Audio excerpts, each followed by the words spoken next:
حضرت امام حسین کی جب شہادت ہوتی اور شمر کے متعلق یہ بات مشہور ہے، حضور سید دو عالم صلی اللہ علیہ وآلہ وسلم کی حدیث مبارکہ ہے، حضور نے ارشاد فرمایا کہ میں دیکھ رہا ہوں ایک جو ہے نا چتکبرا کتا ہے، یہ لفظ حضور نے بولے، چتکبرا یعنی جس کے چہرے کے اوپر نشان ہے، اس کا ایک رنگ کا چہرہ نہیں ہے، کالا سفید ملا جلا، اس کے اوپر نشان بنے ہوئے ہیں۔ فرمایا ایک چتکبرا کتا ہے، میں دیکھ رہا ہوں کہ وہ میرے اہل بیت کے خون کے اندر منہ مار رہا ہے، میں خود دیکھ رہا ہوں، حدیث رسول ہے۔ جس وقت شمر حضرت امام حسین کے سر اقدس کو سر سے جدا کرنے لگا تو اس نے پیٹھ کی طرف خنجر رکھا، پیٹھ کی طرف، پیچھے سے گردن کو کاٹنے لگا۔ تو آپ نے جس وقت مڑ کے اس کی شکل کو دیکھا، یہ ذل جوشن کا بیٹا تھا، اور ذل جوشن یہ عرب کے جو سالار تھے نا، ان میں بڑا نامور آدمی تھا۔ میں یہاں آپ کو ایک بات یہ عرض کر دوں کہ ذل جوشن کا جو والد تھا اس کا نام تھا شرحبیل بن اسود، یہ پہلا عرب تھا جس نے زرہ ایجاد کی تھی۔ یہ لوہے کا لباس پہن کے جو مجاہد لڑتے ہیں، وہ زرہ ایجاد کرنے والا پہلا یہ خاندان ہے، پہلا وہ شخص تھا شرحبیل جس نے زرہ پہنی تھی۔ تو آپ نے جب پلٹ کے دیکھا نا اور اس کے چہرے پہ وہ برس کے نشان نظر آئے، بیماری کے نشان، تو اسی وقت ان کی جو آنکھیں ہیں نا وہ انداز تشکر میں برس پڑیں کہ اے میرے پروردگار، میرے نانا جان کی وہ بات سچ ثابت ہوئی جو انہوں نے اپنی زبان مبارک سے فرمایا تھا کہ میں ایک برس کے نشان والے چتکبرے کتے کو دیکھ رہا ہوں جو میری آل کے خون میں منہ مار رہا ہے۔ ان کی بات بھی سچی ہوئی، اور یہ وہ شخص ہے جو مجھے قتل کرنے لگا ہے۔ اس وقت بھی کوئی بے صبری کا لفظ آپ کی زبان سے نہیں نکلا۔ دوستان گرامی، جب نزع کا عالم ہو، جان رخصت ہو رہی ہو، دشمن آپ کے اوپر بیٹھا ہو، کون سا ایسا شخص ہے کہ جو اس آزمائش کے لمحے میں بھی پورا اترے؟ یہ کتنے لوگ ہیں اور کتنی احادیث ہیں، جس وقت انسان دنیا سے جاتا ہے نا تو حدیث رسول ہے کہ اپنے ایسے مریضوں کے پاس جن کی جان لبوں پہ ہوتی ہے، ان کے پاس بیٹھ کے کلمہ شہادت کی تلقین کرو۔ چلو یہ بات جملے سے یاد آ گئی، ایک مسئلہ بھی آپ سمجھ لیں، تلقین کرو۔ اب تلقین کا شرعی طریقہ کیا ہے؟ تلقین کا مطلب یہ نہیں ہے اس کو کہو کلمہ پڑھ، اس کو کہو گناہوں کی معافی مانگ، اس کو کہو فلانے کا قرض معاف کر، اس کو کہو کہ فلانے کو معافی دے دے یا اس سے معافی مانگ لے۔ تلقین یہ نہیں ہے۔ تلقین یہ ہے کہ جس کی جان نکل رہی ہو اس کے پاس بیٹھ جاؤ، کلمہ طیبہ کلمہ شہادت خود اس کا اتنی اونچی آواز میں ورد کرو کہ سننے والا سن لے۔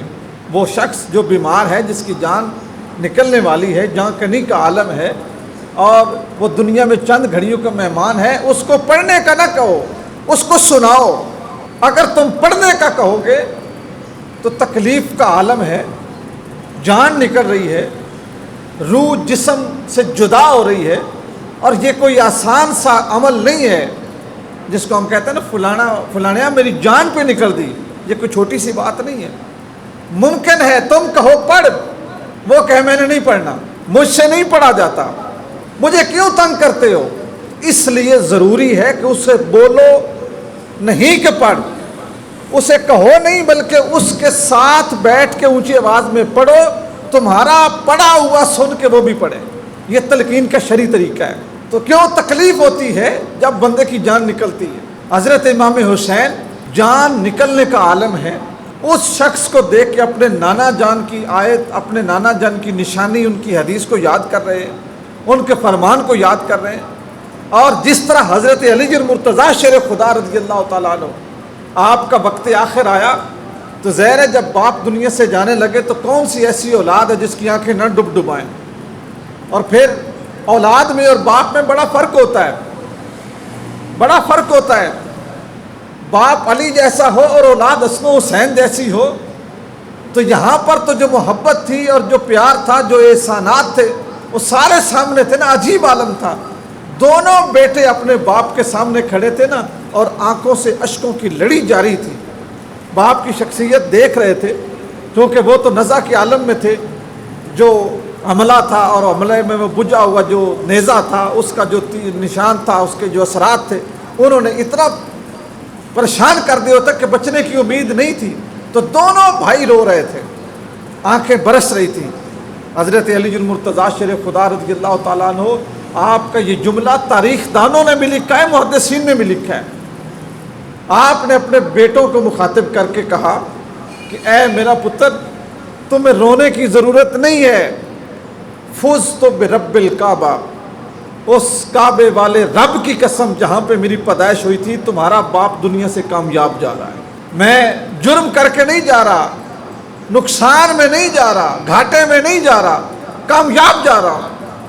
اسی طرح حضرت امام حسین کے گلے پہ چھری ہے، خنجر ہے، تلوار ہے، جس سے وہ سر کاٹنا چاہتا ہے۔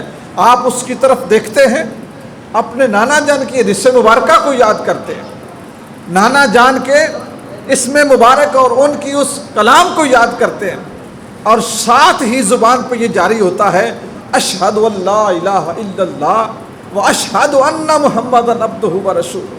کلمہ شہادت پڑھتے ہوئے جان نکلتی ہے، اور جس وقت یہ جان نکل رہی ہے، دوستان گرامی، اب آپ اندازہ کیجئے کہ جو پیچھے بچے تھے، جو خواتین تھیں، سامنے کربلا کا منظر تھا، کیا یہ ممکن نہیں تھا کہ وہ خیموں سے نکل آتے، واویلا کرتے، یا جس طرح یہ فوتگیوں پہ حالات و واقعات ہوتے ہیں، وہاں سے وہ گھٹا مٹی دھول دھپا اٹھا کے اپنے اوپر پھینکتے؟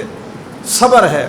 اور میں ایک بات کروں کہ وہ لوگ جو اپنے مشکل وقت میں صبر کا دامن نہیں چھوڑتے، بخدا دنیا میں ہزاروں مثالیں ایسی موجود ہیں، ان لوگوں کا نام قیامت تک زندہ رہتا ہے۔